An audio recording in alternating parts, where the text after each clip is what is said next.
नमस्कार, मैं संजय प्रभाकर। आज की एनालिसिस दोस्तों बहुत गौर से सुनिएगा, क्योंकि आज भारत की सबसे बड़ी खबर की एनालिसिस होगी। जिस खबर से खुद को समूची दुनिया का चौधरी बताने वाला अमेरिका का दिल तो जल ही रहा होगा, भारत के दो सबसे धोखेबाज पड़ोसी चीन और पाकिस्तान के पेट में भी गुड़गुड़ी हो रही होगी। देखिए, फ्रांस के राष्ट्रपति इमैनुअल मैक्रो भारत के दौरे पर है, आपको पता होगा ही खबरों में, और तस्वीरें आप देख भी रहे होंगे। भारत के प्रधानमंत्री नरेंद्र मोदी ने बाहें फैलाकर फ्रांस का स्वागत किया। लेकिन मैक्रो का यह भारत दौरा उनके लिए एक विदेशी दौरे की खबर भर नहीं है। यह कहानी है भारत की बदलती ताकत, बदलती कूटनीति और उस आत्मविश्वास की जो 1998 में दुनिया के प्रतिबंध झेलने वाले भारत से लेकर आज 2026 के भारत में दुनिया को शर्तें बताने वाले भारत तक की कहानी है। ये देखिए, भारत के प्रधानमंत्री नरेंद्र मोदी और फ्रांस के राष्ट्रपति इमैनुअल मैक्रो की मुंबई में ऐतिहासिक मुलाकात हुई। दोनों नेताओं ने ज्वाइंट प्रेस कॉन्फ्रेंस की। इस मौके पर प्रधानमंत्री नरेंद्र मोदी ने फ्रांस को भारत का स्पेशल पार्टनर बताया। मोदी ने कहा कि भारत और फ्रांस ने अपने रिश्तों को special global strategic partnership level तक अपग्रेड करने का फैसला किया है। गौर से सुनिएगा एक बार फिर से। प्रधानमंत्री नरेंद्र मोदी ने प्रेस कॉन्फ्रेंस में कहा कि भारत और फ्रांस ने अपने रिश्तों को special global strategic partnership level तक अपग्रेड करने का फैसला किया है। स्पेशल ग्लोबल स्ट्रेटेजिक पार्टनरशिप का मतलब यह है कि आपसी डील सिर्फ व्यापार या हथियारों की खरीद फरोख्त तक सीमित नहीं रहेंगे, बल्कि सुरक्षा, तकनीक, अंतरिक्ष, समुद्री इलाकों की सुरक्षा, हेल्थ सेक्टर और बड़े वैश्विक मुद्दों के साथ मिलकर दोनों देश काम करेंगे। ये बातें हैं। और इससे पहले दोनों देशों के बीच रिलेशन जो थे, संबंध जो था, स्ट्रेटेजिक पार्टनरशिप लेवल के थे। जो तत्कालीन प्रधानमंत्री अटल बिहारी वाजपेयी के सरकार के युग में साल 1998 में शुरू हुई थी ये पार्टनरशिप। अब जरा देखिए, मैक्रो भारत आए और मुंबई में प्रधानमंत्री नरेंद्र मोदी से उनकी मुलाकात। जरा मीडिया की हेडलाइंस पर भी तो जरा इनायत कीजिए अपनी नजरें। इस मुलाकात को लेकर द टाइम्स ऑफ इंडिया ने हेडलाइन दिया, Modi macro boost strategic partnership, mega defence and technology deals announced. The Hindu ने लिखा, India France deepen ties with defence, AI and energy cooperation road map. और देखिए, हिंदी में दैनिक जागरण, बहुत बड़ा अखबार है देश का, दैनिक जागरण की हेडलाइन देखिए, भारत फ्रांस रिश्तों में नई उड़ान, रक्षा और तकनीक में बड़ा समझौता। और हिंदुस्तान बोला, हिंदुस्तान अखबार, इसने लिखा, मोदी मैक्रो मुलाकात, रणनीतिक साझेदारी का नया अध्याय। अब देखिए, आज तक देश का सबसे तेज चैनल कहा जाता है, आज तक ने फ्लैश किया भारत फ्रांस की दोस्ती 2.0, रक्षा से टेक्नोलॉजी तक मेगा प्लान। और उसी का इंडिया टुडे इंग्लिश चैनल ने हेडलाइन दी, Rafale to AI, India France partnership enters next strategic phase. और एनडीटीवी ने हेडलाइन दी, एनडीटीवी ने, Modi Macron talks mark expansion of strategic ties across sectors. ये हेडलाइंस आपने सुना, कुछ बड़े और महत्वपूर्ण चैनल और अखबारों के।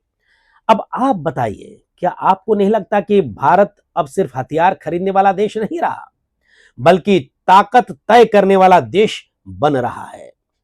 देखिए, फ्रांस के राष्ट्रपति इमैनुअल मैक्रो भारत आते हैं। प्रधानमंत्री नरेंद्र मोदी कहते हैं, हम ऐसा हेलीकॉप्टर बनाएंगे जो एवरेस्ट की ऊंचाई तक उड़ सके। देखिए, सुनने में यह एक टेक्निकल स्टेटमेंट लगता है, टेक्निकल स्टेटमेंट भर लगता है, लेकिन असल में यह एक जियो पॉलिटिकल मैसेज है समूची दुनिया के लिए। यानी हाई अल्टीट्यूड एविएशन टेक्नोलॉजी, जो 18 से 20,000 फीट की ऊंचाई पर ऑपरेटिंग कैपेबिलिटी वाले थिएटर के लिए जरूरी होती है। क्योंकि आज भारत की सबसे बड़ी सामरिक चुनौती, मतलब युद्ध के मैदान में जो ताकत की जरूरत पड़ती है, सामरिक चुनौती क्या है? हिमालय, लद्दाख, अरुणाचल, यानी ऊंचाई पर युद्ध। अगर कुछ ऐसी स्थिति बनी तो जहां टैंक और ट्रक नहीं, हेलीकॉप्टर और एयर मोबिलिटी ही असली ताकत होती हैं। मानते हैं ना आप? देखिए, मॉडर्न वॉरफेयर में इसे एयर मोबाइल लॉजिस्टिक्स और क्विक फोर्स प्रोजेक्शन कहा जाता है। और यहां गंभीर सवाल यह खड़ा होता है कि अगर कल को हिमालय क्षेत्र में बड़ा सैन्य संकट होता है, कोई आक्रमण होता है या ऐसी स्थिति होती है युद्ध की, तो क्या भारत तैयार है? सोचिए, इस समय ताकत तो बढ़ी है, पिछले 10-12 सालों में जबरदस्त बढ़ी है। गौर करने वाली तो बात है ना? देखिए, जब भारत फ्रांस मिलकर हाई ऑल्टीट्यूड हेलीकॉप्टर बनाने की बात करते हैं तो मतलब साफ है क्या? भारत सिर्फ हथियार खरीदने वाला देश नहीं रहेगा, युद्ध की परिस्थितियों के हिसाब से टेक्नोलॉजी बनाने वाला देश बनेगा। यानी इंपोर्टर से को डेवलपर और आगे चलकर एक्सपोर्टर में ट्रांजिशन। इसी के साथ Airbus, Tata helicopter assembly line, aeronautics scaling centre और पॉसिबिलिटी यह है कि संभावित इंजन मैन्युफैक्चरिंग सहयोग भारत में डिफेंस मैन्युफैक्चरिंग इकोसिस्टम खड़ा करने की दिशा के संकेत दे रहे हैं। ऐसी बातें सामने आ रही है, यानी कि इंजन भी जो है फाइटर प्लेन्स इन सब की भारत में बनेगा और यहां पर टेक्नोलॉजी है, दोनों देश आपस में मिलकर डेवलप करेंगे, आपस में लेन देन करेंगे। तो अब आते हैं असली खबर पर। असली खबर सबसे बड़ी, फ्रांस के राष्ट्रपति आए, बड़ी खबर है, बहुत सारी डील्स हो रही हैं, बड़ी खबर है, लेकिन उन सब में खबरों की खबर वो ये है, असली खबर, कि 114 रफाल फाइटर जेट भारत खरीदने जा रहा है फ्रांस से, जिसके अब मतलब अनुमानित रकम जो है 35 से 40 बिलियन डॉलर, यानी 35 से 40 बिलियन डॉलर की मेगा डील होने जा रही है भारत के साथ। भारत खरीदेगा फ्रांस से, यानी भारत की इतिहास की सबसे बड़ी एयर पावर खरीद योजनाओं में से एक है। इसे MRFA यानी multi role fighter aircraft programme की क्लास में देखा जा रहा है। और देखिए, ये सारे डिटेल जो मैं बता रहा हूं, ये मेरे ऑनलाइन रिसर्च में जो सारी बातें सामने आई हैं वो सब मैं आपको आपके सामने रख रहा हूं। और देखिए, ये जो डील है 114 फाइटर रफाल फाइटर जेट्स की, इसको लेकर, लेकिन ये सिर्फ विमान भर नहीं है, फाइटर प्लेन भर नहीं है, ये पूरा इकोसिस्टम है। Ecosystem, missile, radar, sensor, maintenance, training, spare parts और सबसे खास टेक्नोलॉजी ट्रांसफर। तो अब जो है, इन बातों से आपसे एक बात जानना चाहूंगा। वीडियो देखने के बाद कमेंट बॉक्स में अपनी राय जरूर लिखिएगा। सवाल यह है, क्या भारत को अब पूरी तरह विदेशी हथियारों पर निर्भर रहना चाहिए या टेक्नोलॉजी ट्रांसफर भी जरूरी है, जिसकी बातचीत चल रही है और मोदी सरकार ने की है, प्रधानमंत्री नरेंद्र मोदी ने की है उनसे। देखिए, मेरी वाइड स्प्रेड ऑनलाइन रिसर्च में जो बातें छन कर सामने आई हैं, उसके मुताबिक network centric warfare, beyond visual range engagement और डीप स्ट्राइक कैपेबिलिटी जैसे कंपोनेंट्स, इसके साथ हैमर मिसाइल के joint production, joint advance technology development group और सैन्य अधिकारियों की आपसी तैनाती, इन जैसे प्रावधान भारत को एक कस्टमर से ज्यादा, यानी कि फ्रांस से हम खरीद रहे तो कस्टमर ही हैं उनके, तो कस्टमर से ज्यादा डिफेंस सेक्टर में भागीदारी में बदलने की दिशा में हम इस डील को देख रहे हैं, यानी कि इसमें भी पार्टनरशिप हर लेवल तक। और यही से एक खास बात, एक महत्वपूर्ण कहानी और शुरू हो रही है, क्योंकि भारत जब भी बड़े हथियार खरीदता है तो सवाल उठते हैं, क्या यह खरीद है या साझेदारी है? और फ्रांस के मामले में जवाब हमेशा दूसरा होता है, पार्टनरशिप, साझेदारी, डिफेंस इंडस्ट्रियल कोऑपरेशन मॉडल। अब देखिए, थोड़ा पीछे चलते हैं, आपको 1998 याद दिलाना चाहूंगा, बहुत जरूरी है देखना। याद कीजिए, पोखरण परमाणु परीक्षण, पोखरण टेस्ट। हो सकता है हम में से कई लोग, खासकर नई पीढ़ी के लोग, इस बात से बेखबर भी होंगे। भारत की सामरिक ताकत बढ़ाने की दिशा में उठाए गए उस कदम के बारे में हमें जानना चाहिए, हम भारतीयों को। तो जो नहीं जानते हैं, पोखरण परमाणु परीक्षण, Pokhran test, Pokhran nuclear test, ये वर्ड्स जाकर गूगल में लिखिए, भारत परमाणु परीक्षण लिखिए, पोखरण परमाणु परीक्षण लिखिए और क्लिक टिक कीजिए एंटर, सारे फैक्ट्स आपके सामने होंगे। बहरहाल तात्कालीन 1998 में प्रधानमंत्री थे अटल बिहारी वाजपेयी। तात्कालीन प्रधानमंत्री अटल बिहारी वाजपेयी ने परमाणु परीक्षण का फैसला किया, छाती तान कर पूरी दुनिया के सामने। परीक्षण हुआ, दुनिया चौंक गई थी, भारत ने ऐसा कैसे कर दिया। अमेरिका बौखलाया, अमेरिका ने तुरंत प्रतिबंध लगाए भारत पर, जापान ने सहायता रोकी, जो हेल्प मिल रहे थे आपसी। पश्चिमी देशों ने, वेस्टर्न कंट्रीज ने टेक्नोलॉजी एक्सेस बंद कर दी भारत के लिए। विदेशी निवेशक जो हैं, फॉरेन इन्वेस्टर्स डर गए सब कुछ देखकर, भारत की अर्थव्यवस्था पर दबाव आया। लेकिन आज भारत ने अपना वक्त बदल दिया है, मानते हैं ना आप? सोचिएगा, जो सच है वो बोलिए। भारत की तस्वीर इस समय, क्या उस दौर जैसा दबाव आज भी भारत पर बनाया जा सकता है? याद कीजिए, ड्यूल यूज टेक्नोलॉजी की बात हो, फाइनेंस, डिफेंस सप्लाई चेन पर सैंक्शन इंपैक्ट, उस दौर में भारत के लिए सबसे बड़ा खतरा युद्ध नहीं था। यह मेरा मानना है, मेरे रिसर्च के हिसाब से बोल रहा हूं मैं। अलग थलग पड़ जाना समूची दुनिया के बीच यह बड़ा खतरा था। लेकिन उसी समय एक देश ऐसा था जिसने भारत से दूरी नहीं बनाई, फ्रांस।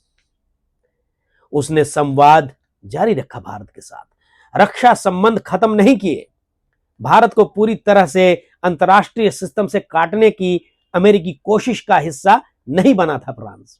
यानी फ्रांस ने भारत को आइसोलेट करने वाली रणनीति का चेहरा बनने से परहेज किया खुद को, और यही आगे चलकर रक्षा भरोसे का आधार बना, बेस बना। और देखिए, आज वही भरोसा रफाल बनकर सामने खड़ा है। इतनी बड़ी डील हो रही है, हालांकि इससे पहले भी हम रफाल ले चुके हैं कुछ। अब फर्क देखिए, तब भारत पर उस समय 1998 में भारत पर प्रतिबंध लग रहे थे कई पश्चिमी देशों के, अमेरिका समेत।